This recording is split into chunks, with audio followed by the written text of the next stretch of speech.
I'm watching the new Disney Plus series about John F. Kennedy Jr. and Carolyn Bessette-Kennedy, and it doesn't feel like television to me. It feels like a memory with a better lighting. You see, I was living in New York City in the 90s, and watching this, it's like walking back into a life I can still smell and hear. We had printed magazines stacked on coffee tables. We smoked in bars without apology, even though I didn't smoke. Calvin Klein ads were our visual poetry. Real supermodels ruled the sidewalks like royalty. Yellow cabs were our chariots. Minimalist fashion was a religion. Payphones and pagers kept us out of reach, which somehow made everything more exciting.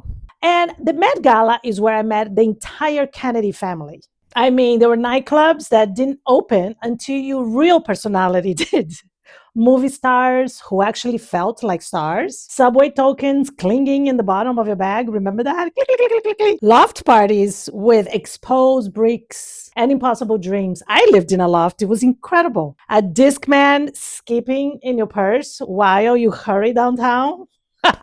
Here are some photos of me with some incredible people I met in the late 90s and beginning of 2000. But then that day, I remember walking through Manhattan on my way to an event when the news broke about John's plane crash.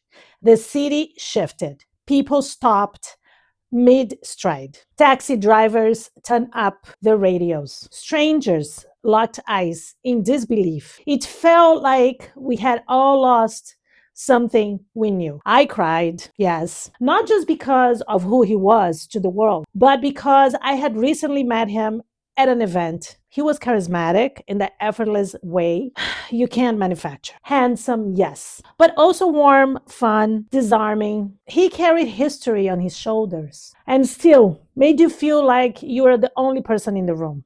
To me, he was one of the best Kennedys. Watching the series now feels like reopening a beautifully preserved time capsule. The glamour, the restraint, the quiet power of Caroline minimalist, the flashbulbs, the mythology, and underneath it all, that fragile reminder that even American royalty can vanish in a single headline.